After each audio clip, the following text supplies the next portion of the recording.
Welcome to Table Talk Friday, your weekly dose of D&D banter between three men in a bedroom. If you like their style, come back every Friday for another upload. Now, back to the boys.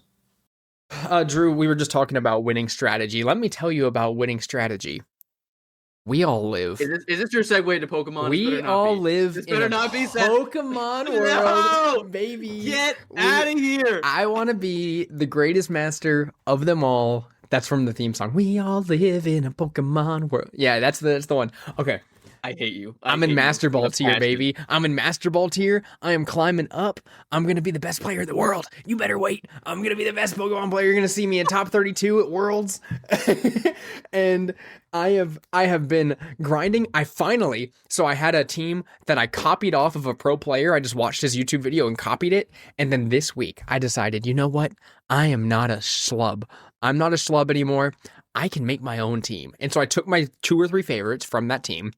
I removed, and I put my 2 or 3 favorites of that Pokemon I just like on the team. And I put items on them I wanted. I put their little EV spreads where I wanted them. Yeah. And I started battling. And this morning, I am the highest rank I've ever been. What are you at? So it's an ELO thing, like on a ranked ladder. So after you get to Master Ball, it kind of just puts you on a ranked board, right? As of this morning, I was in the top 50,000. And in the first, just to give you a reference number, there was a tournament online that was held a few weeks ago that was on the actual game. There were 700,000 entrants into that tournament. So you can assume all of those people are kind of up there in that. No, Okay. a lot of people just entered and didn't play, or they weren't great players. But you can assume there's more players than that are starting to make it in there. And I have made it up to like the top 50,000 in Master Ball. And so I'm getting there. My goal is to try and hit top 20 or 10,000. That would be so cool. Top 20 or 10,000 is crazy. Top 20,000, top 10,000. Yeah. Do it. Well, and just winning 1 or 2 games bumps you up like 5 to 6,000 because they're all around the same rating level. So, yeah. So I lost 4 games in a row the other day, and then won 6 games in a row, and then lost 2, and then won a few, and then I've been like bouncing back and forth going up. But man, what a thrill. I'm actually good at like a video game like that, where I'm like, I'm getting good. I'm starting to pick things out and be like, okay, he's going to switch out this one here. So I need to make sure I aim for that slot because he's going to protect in this slot because he thinks I'm going to do this into that slot because it would kill his Pokemon. He has to protect or switch. So now I'm going to aim for this one. And it feels great. It feels so good. It's like all the skills that I learned from Magic and all the card games I played back in the day, except I don't have to buy new cards because I have all the Pokemon already. Which is cool. I like that you could use the Pokemon from anywhere. What I love about this game, and I'm not going to ever play this game, but we talked about it last time where, the protector, like, you have to predict what they're going to do in the strategy there. I get a huge kick out of games like that. I don't think I'll play this one. I don't know if it's my vibe, but you make me a little jelly, a little envious. Like, oh, I wish I was fucking up there. I thought I was going to be like all into it and then drop off immediately, but I'm like 35 to 40 hours in right now of just literally, it's just a battle simulator. So I click ranked and I click start and I just do that. And I've been doing that for like 40 hours now. Of just grinding and going up this ladder. And now a lot of, top players made it into Master Ball and higher in their first 5 hours. I'm not them. Okay. I had to learn how to play Pokemon by doing this. But it's happening. I'm going to make it. I'm going to make it to a tournament and you're going to see me and I'm going to get there and I'm going to get to the finals and I'm going to come in second because I always choke. No. Except in that one Magic tournament that was the epitome of my Magic the Gathering career where I came in first and I was like, yes, let's go. And it wasn't actual standard. It was a draft. But we gotta play again. I've been looking at the deck on the shelf, going, "Ooh, I wonder what dragons are in there." I just honestly, I might just sit there and shuffle it for a little while just to get my kicks off. I mean, I know this will segue into kind of one of the things I wanted to talk about, which was our campaign getting delayed by a week. Yeah. Oh no! But I thought you were gonna say, start getting excited. But we can get on the whole like spell table thing on here and like actually just point the cameras down at the cards. I mean, that's what I did. I did that a couple times, and Gabby and I used to do that. We played together from long distance. We would just point a camera down and play. So we can do that this weekend and just play some Magic. Or we try to speed run the Ender Dragon in 2 hours. I would be down for that too. I'm down for trying to speed run it. Sean won't be available to guide us though. No, he was gonna carry us. Yeah. Now we're gonna have to do our own mining and stuff. I was just gonna watch Sean the whole time, cheer him on. Yeah. Dang. So, yeah, and so welcome to Table Talk Friday, a D&D podcast. So, I did so much planning, and I had the hype levels hit the other day. I hopped onto the computer because Gabby and I were going to play Slay the Spire 2 together. We were just going to do a one run. She has her laptop by my computer. We're going to do one run. I open it up, and Chase is on, and I'm like, "Ooh, Chase is on," and his brother-in-law is also on, and so he messaged me. He's like, "Hey, do you guys want to play?" And we were like, "Sure." And this is on like Tuesday, I think. So we both hop in, and we're talking to them, and Chase goes, "Dude, I am so freaking excited for this campaign." He was like, "I've been thinking about the character. I've been getting ready for it." He's like, "I'm so ready to start it." Yeah. And then we got the cancellation notice from Sean that we were not going to be playing this week because he had plans. And I was like, no, why? Why do you have to do this to me? Because this is the mindset where like tomorrow's Friday. I'm ready. I'm ravenous to start. I know. I've been practicing my voice all week, bro. I've been practicing. I've been going over. Literally, you can attest to this. This is a public confession, right? Yeah. The whole week, I've been back and forth on where's my character from. That's my biggest problem this week. Is where's my character from? Is it this fictional place that doesn't exist, or this place that doesn't exist? It's gonna totally change the campaign entirely, right? I can't pick where he's from. I'm that hyped up about this freaking campaign. I know we're all so ready for it, and I'm ready to DM it. I'm ready to sit down and be like, all right, I'm introducing the world. I'm doing this, and I do have a good one-off idea. It is a pretty good one where I'm like, oh, this could kind of lead into it. Where instead of it being 1 month after the giant storm starts, it's like 3 days after it started. Okay. And so that experience of right when it started, I was like, okay, we can do that and like kind of start off on that kind of note. I just at the same time, I don't want to spoil the vibe. You know what I mean? Where I'm like, we're going for the campaign vibe, and I want to start it off on a fresh note. I don't want to give you guys any leeway into what's going to happen in session 1. And so, I think you got 2 options here, right? We either do something just off the wall different, or if you want to give us a little bit of a taste, a little toe dip into the pool, right? You have to make it super mysterious. Don't give us too many answers, right? Even leave it on a cliffhanger, right? Where did our characters go? What happened? Why is the storm here? I only want little nibbles of the cheese puff here. I just want a little bit of cheese dust in the corner of my mouth. That's all I want, right? When we start campaign 3, session 1, I still want to have no idea what's going on because I'm in that mindset right now and I'm still hyped up. So if you're gonna give us a little taste, make sure it's really small, really small. okay, You feel me? I have an idea, and I think it would be that small little teaser that you need. But I have one thing I need to do in session 1, and I thought about like, oh, I can make that the one-off. I can't do it because I'm like, no, that needs to be a surprise. That's the hardest part I think for you as a DM at this point, right? Is you now have all these ideas. You have these fresh, like creative ideas you've been sitting on for a while, and you're so because you're just about there. You're tempted to drop a bomb on us. I know, right? To give us like, oh, look at this cool thing, but you can't. Hold out, Seth.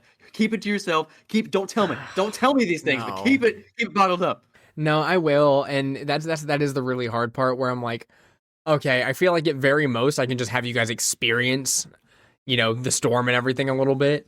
Because I don't want to drop any. I don't want to bring in a character from it. I don't want to bring in this from. I don't want to do any of it.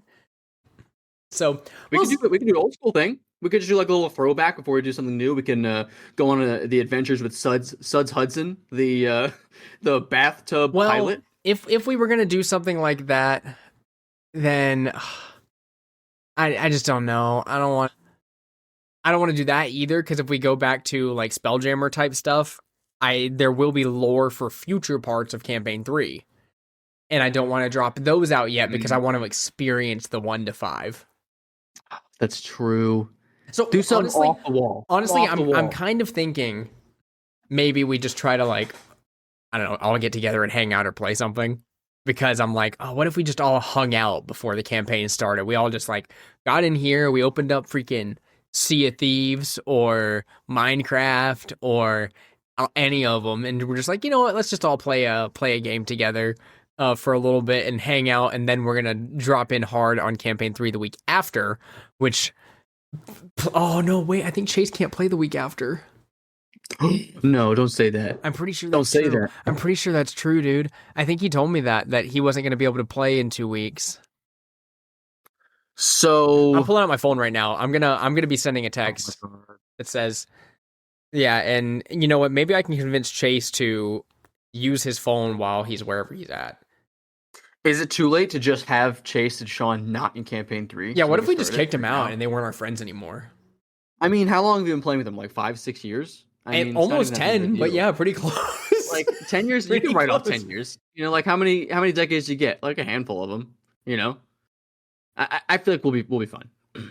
But no, I think we should guilt trip Sean and Chase into playing with us because this is max hype, and it's only going to decrease. It's only I gonna know. It's only going to drizzle away. Well, and that's what stinks because that would mean that it's not going to be. It would be what May 8th or May 9th would be when we're able to start the campaign. That's so far away, dude. That's like ages from now. That's like 2 months away, Dude, that's at like least. 2 months away. It's April 23rd. That's like 2 months away.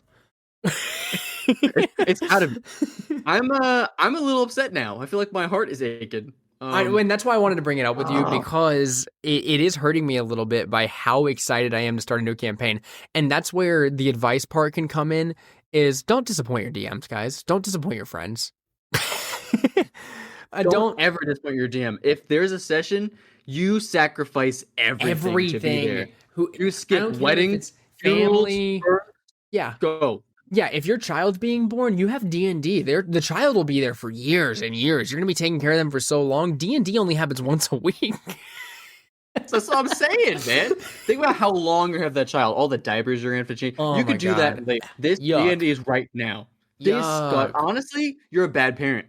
If you hang out with your child instead of going D&D, are you setting a really good example? Dude, for when's them? the last time Really we talked about committing to your- self-love on the podcast? We need some D&D self-love. Take care We of need our yourself. Characters to have a spa day, bro, in D&D. We went to that bathhouse that one time. We killed a man unintentionally. But, you know, I feel like it would have been a relaxing session. Almost like a shopping episode, but at the bathhouse.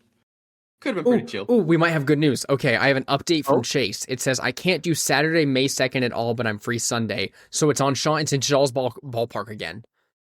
If Sean can do Friday or Sunday, then we are golden. That's doable. If we miss 1 week, okay. I'm sad. yeah, and 2 weeks, depressed though? and, you know, 2 weeks is especially since I've already Oh my committed God. myself. We just finished the last thing. I feel like Sean could have dragged that a little bit more if we knew we had more time. You know, like there was definitely Right. another session worth of content there, or anything. Even the previous stuff, we could have done more Syndra Luna or whatever it may have been. You know. Yeah, I don't know. Oh, man, so riveting. So I actually had a real topic I wanted to bring up on the episode that wasn't just being It's upset. not self-love. about- What the heck, man? Well, it's a little bit about self-love. Okay, and I feel like this is kind of important because I feel like me and you have like a little bit different viewpoints on what we might think about these things. Because I know a lot of times, you know, you and I jump in here and we agree on everything, right? Because we're buddies, we're friends. Yeah, Um, good. But I think here we might actually have some differing viewpoints to throw out there for, you know, all of our audience members. So what I wanted to bring up is I know we had a conversation in 2023. This was 3 years ago, and the episode title was titled. Do you remember an episode title from 3 years ago? Probably not, right? Yeah. Well, it the was, episode title on this one was yeah, Chat GPT. That was the episode title. Really, 3 years ago? Yep, that was 3 years ago. So we titled it that, and our conversation was mainly around because, you know, it was in its infancy. And our conversation was mainly about what you can use, like AI, chatbots, things like that, in order to help you with your prep and use in your games. But I feel like the conversation over the last year to 2 years has shifted a lot when it comes to these things, because these things are capable of a lot more now than they were before.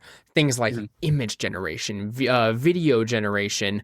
Sometimes they pull from absolute bogus sources. And then on top of that, there's so many different ones. There's not just your Chat GPT now, the one that everybody was around before. Now there's like 60 different freaking ones. You can self-host it on your computer, all of that stuff. So I thought it would be an important conversation to have, because I've also seen a lot of different viewpoints from D&D creators on the internet, where like some of the people I watch, they'll put out a video about it, and even I put out a video or two in the past with viewpoints that now I don't even agree with anymore. Oh, okay. It's crazy. A letter to the past self. Yeah, and that was less than a year ago where I put out some stuff talking about it, and now I have completely different thoughts because so much has changed. So I thought it would be good to have like an open forum discussion about it, because I don't know where and how the group uses these things. I don't know where everybody's head is at.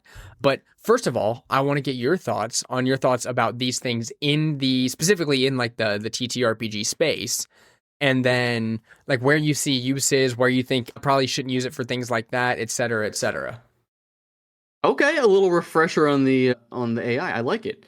Let me start off by saying I feel like in the group I might be one of the ones that uses AI a little bit more than some of the others. So I guess my reasoning for use it in like a general basis for D&D is I am and always will be an over prepper. I am and always will be an overthinker. I always over plan, overthink over everything in D&D to the point where I actually stress myself out and burn out. And you go into a lot of detail. I do. It's because I want to, right? It makes me feel good knowing that I have all the details in there and I'm prepared for things, and I thrive off of immersion in my characters, right? If I don't feel like I'm that, and I've played characters where a couple sessions in, it's like I'm just not feeling it. I didn't prep enough. I didn't get in time. It's too late now. I don't think I could save it. I don't think I played him right off the bat, right? So I want to have all these details and all these bits and bobs ready. And if I do that by myself, and I have and will, it takes me so just ridiculously long that it's upsetting. Good example, you were talking about doing a one-off this weekend, right? If you told me to make a 10th level character this weekend, I'm not playing. Yeah. I'm not spending my Saturday doing it. I refuse. I'm talking like 5 level cap where I'm going to play a melee guy. I'm going to play like a half caster because I don't want to have to look at all. Which is why I said, hey, we could do simple level 3 characters if we are going to do a one-off. Exactly. If we play a one-off, that's kind of what I want to do because, and I've talked with Chase about this, we have very similar views. It's exhausting coming up with these new ideas and trying to get into it.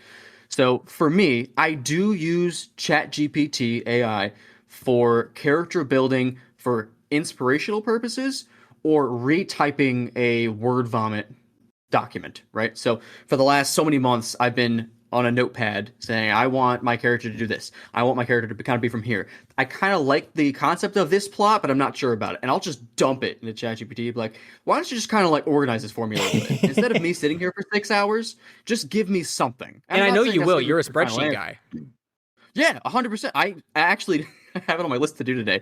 I'm going to be making a spell spreadsheet similar to like I did for Pyth. Yes. Where I can select the spells for my cleric on a daily basis. It'll calculate how many I have left and the functions, conditional formatting. I'm talking, creme brulee kind of stuff, right? It's good stuff. So I'm going to be making that. I was even thinking about offering to make one for the rest of the group. But prime examples of going too far. I don't need to do all that. And ChatGPT cuts that in half to where it's still too much. Yeah. But it's just a little bit easier. I don't know the depth that everyone else at the table goes into actual like character creation and stuff like that. That's the depth of where I go besides pictures. I love making images and pictures of my characters because I feel like it's inspiring. I feel like it gives you better ideas than you might have already, and it could boost. Like let's say, generate a character of blah, blah, blah cleric. And for one recently, it generated a picture of a lantern. And I was like, oh, how cool would it be if you had a lantern? And then I come up with my own ideas of why that works, right? And that's a real example of something that happened. Yeah. So very usable, but you have to make sure 90% of the ideas and the work are coming from your brain, and you have to use it as a tool that reduces your workload so that you can have more fun. I don't know if that's where everyone's head is at nowadays. I imagine most people would probably say they disagree with that. But I mean, I'll go ahead and throw in my 2 cents on it. So I've been through all the phases of AI. I went through the initial ones a few years ago. I tried it out a few times where I was like, okay, give me this, give me this, give me that. And I was like, oh, this is kind of cool. This is a cool little tool I can use. And then I had last year where in a little bit of my free time before I had my like leave before getting out of the military, I was like a little more strapped for time. So I was like, okay, you know what I'm going to do? I'll probably just like get my ideas. I'll throw them out there and I'll just be like, hey, I'm looking for an item like this, and ask it to help me like put all that together. And it happened and it worked and it was good. So I used that a couple of times and I did enjoy it when I was. And then came about where I kept trying to come up with new inspiration, and I would have good ideas and they would throw something out and I'd be like, well, that's not my idea. Try again. Let's try this again. And I did it a couple of times and I was like, you know what? I'm just going to go back to what I was doing before. I'm going to try looking up a few things. And so I just went like, okay, I need a stat block for this. And so I would go on Google and I would type it in, and then there would be some form of stat block that's close, or I would look in my books because I have my books back here, and I would just find something very akin to what I was looking for. And I've enjoyed how my games have turned out with me just kind of doing my thing. But I am the opposite prepper, where like I do find, now I don't like generate magic items anymore. What I do is there's actually some cool magic item randomizers online. And so I've been looking those up, and it'll be like, hey, I need magic items of this rarity to use for treasure. And you like roll them and it'll just throw up some magic items, and I'll click it till I find ones I think are fun. And I'm like, all right, I was like, okay, for specific treasure, I can maybe get inspiration from that. But so I haven't been using it like for what I was using it for a year ago. And to be frank, I even tried using it for like calorie counting for a while. Freaking it was so bad at it. I would go like, hey, let me put in, I need you to keep track of what I eat today. And I would put it in and I'd be like, these are the numbers. And then I would go to my next meal and I'd be like, these are the numbers. And then it would go, this is what you've had today. And I go, that's double the number. How did you get that? How did you get that? That's literally twice of everything. How did you do that? And so it would just hallucinate way too often. And I was like, this is way easier if I just think about the numbers than if I ask an intelligent, like a supposed intelligent thing to do it. Outside of that, okay, so I don't want to be too negative on everything. There's one thing I freaking hate, and you're gonna hate this part. The one thing I can't stand more than anything else is freaking pictures. Because I look at it and it disgusts me. I don't know what it is. I see it in the face. I see it in the entire way the image is put together. I look at it and I know without beyond the shadow of a doubt, the second I see it, I go, that was made by a machine, not a person. And it hits the uncanny valley in my brain so hard that I can't look at it. I'm like, I can't do it. And that is one of the reasons why whenever we were going about like getting images, because I know you and another member of the party have used it for a lot of pictures and stuff before. And it was hard for me because I was like, I see this and I know, and it's hard for me to look at the character. Like, it hurts my brain to look at the character. And so I had to, and that's why I was like, I want everything to look uniform for this campaign. So I asked everybody to do Hero Forge characters and create them in a character creator and send it to me, because I was like, everything will look the same to me now. And one of the big reasons that character-wise it hurts is because I used to source characters. Like if I had a character NPC when I was DMing in mind or something, I would pull it. I would go on Google, I would type in like, okay, gnome, witch, blah, blah, blah, and then enter, and then it would show up, and it would have a ton of like really good like fan art of gnomes and stuff, right? I used to love that. If I type that in now, every picture except for like 3 that comes up is someone AI generating a token for D&D. Yeah. And it's horrible because I open it up and I go, none of these look like a person made them. They don't look like there was any involvement there. So now what I've been doing is every time I make a character, I do what Zach does. I go to Hero Forge because I'm like, I'm just going to make my character here. And is it the most aesthetically pleasing? No. Is it the style that I want every time? No. It just looks like a mini. And I'm like, okay, I can do minis for now. And some people, I know both Patrick's and Sean's mini, like their characters, their minis look impeccable. Or like Really? I see it and I go, that's a character. You know what I mean? Yeah. They did a great job with it. And your chases and Zach's are all really good too. And I know Zach's, he has a specific vibe going for his where I was like, ooh, okay, I can see the vibe in this picture. So those all worked out really well. But yeah, that's the one thing that gets me beyond anything else. And it happened a lot in the Syndra Luna campaign, because even just the city map, you can tell it was just from an AI, just like city map, click, and none of the letters were in the right places. None of the places looked like the right thing. So it was hard for me to look at the Syndra Luna map. And I was like, I might just create one or source one whenever we travel to Syndra Luna at some point in the future, which is, for all the audience, it's a place in the Forgotten Realms that Patrick, our friend, made up. And it's a wonderful city. I love the idea for it. I love everything he came up with for it. And so whenever we get there eventually, I'm probably going to have my own map that we use, and it'll be just like a one I found online. And I did think for a little bit that it was cool that I could make like things that were in my head a little bit. Like I could type in like, you know, Frost Giant, what Everlasting One or something like that, and it would show up and it would make me a cool picture of it. But then I started opening up like, or if I needed a map, like a battle map, I could be like, okay, I need this kind of battle map, click. But then I found out I could go on like literally any website that makes maps on the internet and just screenshot it and take it, and it looks 10 times better and it looks real. And I'm like, oh, well, that's better. I'll just take that. So yeah, those are my things. And then, okay, I won't ramble for too long. There's one other thing, and the big one is where it comes up all the time, where I hear it in like voices for certain things, and where people will make audio clips. I can't stand the sound of audio clips and music when it comes from that, because it becomes apparent to me like very quickly. And so I want to have a playlist for D&D that's ready, because every now and then I'll see one of the songs that one of us sends up for D&D, and I know right away when it's AI. And I go, no, not this time. And I hear it, and I hear it right away. I'm like, nope, that's not right. And so I have to put on a different track, because I know everybody's excited. I don't want to kill the vibe. They're like, "Ooh, this is really cool," and I'm like, "I can tell this came sourced from something else. Like, I can tell that a machine made this." So I want to say something. I want to say that both of us, I'm going to speak for you because I'm pretty sure I'm accurate here. Both of us have the stigma, like a lot of people do. Maybe not as many as they should. Yeah. But we have the stigma where as soon as you realize something is AI, there's often a negative reaction. Yeah. If you're scrolling through YouTube or you're looking at pictures online, you go, ugh, and you skip it. Maybe you do a little downvote, whatever it is, right? Completely get it, because I don't want to be overly saturated with all this just crap that's flooding the internet now. However, I told you I like using images for D&D. You absolutely hate it. Yeah. So I want to dive into just a little bit. Yeah. I like using these images, and I'm going to make a comparison here in a second.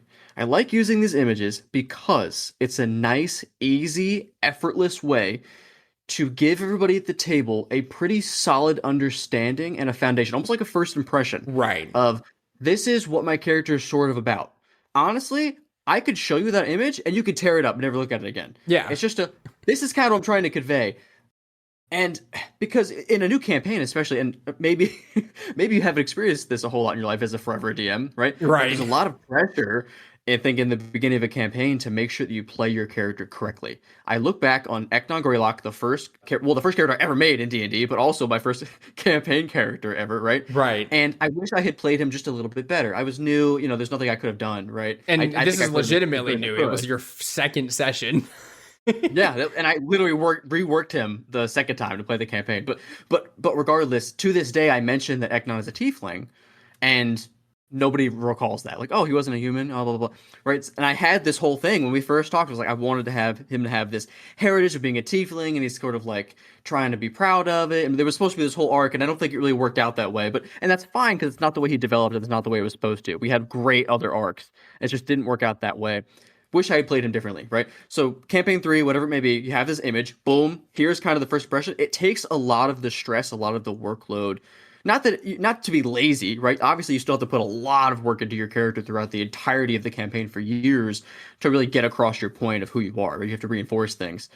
But I think it really makes things easier. When I look at those photos, I don't think, AI. Which is weird, because I just said with everything else, and I think you agree, that there is that bias. Yeah. I think of it, and this is gonna be a throwback, back to college, right? Where we would have a little PowerPoint image on the TV, like a little map. It was like a little street view of Waterdeep, whatever it may be.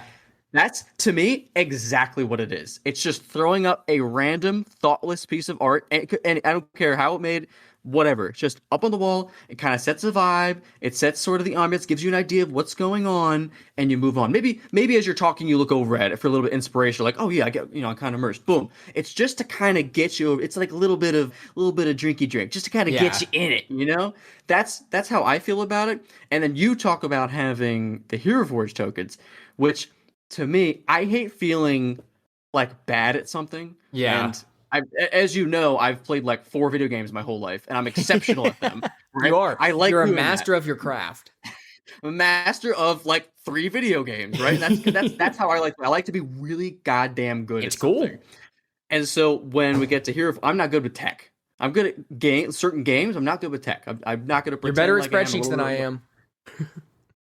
Great. Oh, that's really cool. That's tech. I'll what is it? What's the word? I'll surrender a little bit. Yeah.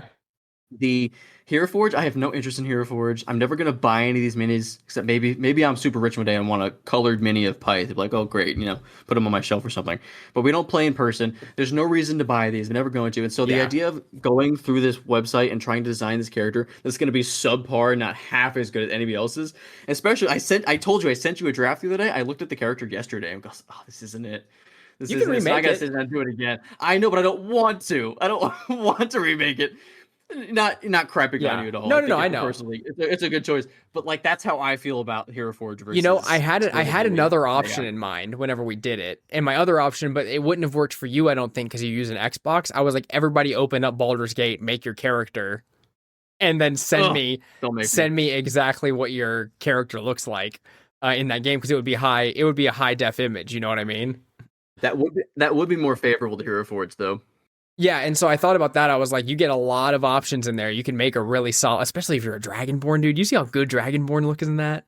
You do Oh, the yeah. scales, the different tails, the different like spines and patterns you can get. Really good. And so I did think about that. I was like, what if everybody opened that up and screenshotted it? But I don't know how you and anybody who plays on console would get the image.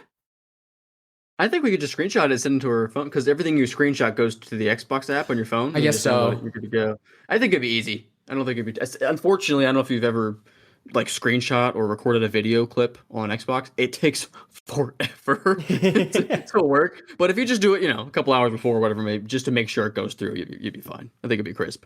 Yeah. So with the whole conversation, like, I really don't think there's a super right way or wrong way to use it. I think we both kind of agree on that most creative ideas should come from you still. Like, you shouldn't have it write your campaign and run it from there. And I know every now and then I actually have backtracked from, I for a little bit had it write like little descriptors of when you would walk into a room and stuff like that. I actually backtracked from doing that. I did it a couple of times. And then now I just do it off the dome because I feel like my thoughts off the dome and what I think it looks like actually sound more like me and more authentic. And so I'm like, I have the image of what the room looks like in my head. I'll just explain it like that. And yeah, it can sound very pretty and like the flavor text in a module. And if I really need that, I will type something out myself. But how many times do I actually remember what the room looked like? And everybody has their own image in their head of what the room looks like anyways. Half the time when someone reads flavor text to me, I zone out.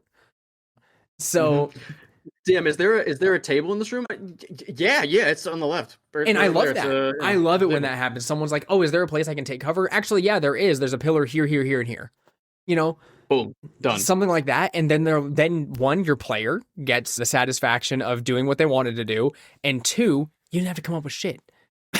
No, your character did it for you. Your player did it for you. Yeah, Easy. your Boom, player did it done. for you. So those are things that I'm like, okay, maybe it being a prep tool isn't as great as it was at one point where I was like, oh, this is a cool thing. And then I ended up backing away from pretty much all of it because I was like, wait, I like the way I've done D&D all this time before.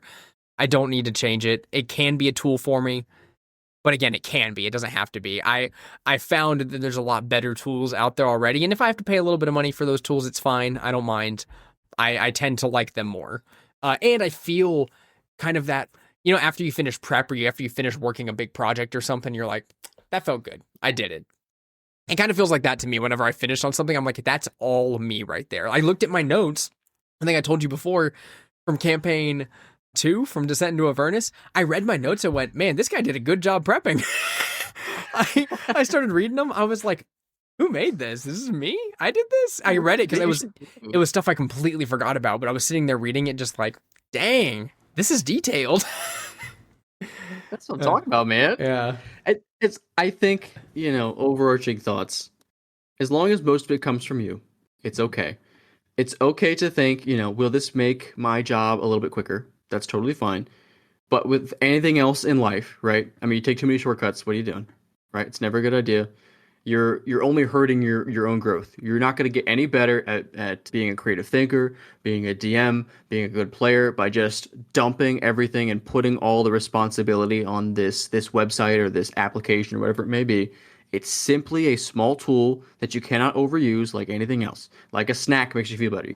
Overeat, right? Like drinking might calm you down. You can't overdrink.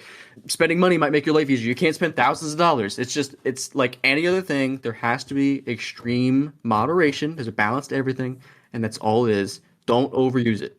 which everyone does. Don't overuse it. Yeah. And I think that's a good place to stop that one. So thank you for listening to Table Talk Friday this week. This week we talked about a lot about our campaign getting delayed, about Pokemon Champions in the Master Ball tier, and where we currently stand on the use of like AI when it comes to TTRPGs and stuff in general. I hope you got something out of it. But you can find us on patreon.com/Table Talk Friday, where Good Old Gamer and Rochelle are hanging out right after this for the post show. And in the post show, I think I've got some ideas of what I'd like to talk about. Maybe something, maybe some money related things and stuff like that. Because I've got some thoughts. But outside of that, I'm gonna need the Drew bot to generate his way out of this one. Hello. Hi, it's Drewbot. I'm gonna be honest. My computer's off, so I don't have anything to say because I can't think for myself. So I guess ask ChatGPT how we should get out of here and see ya.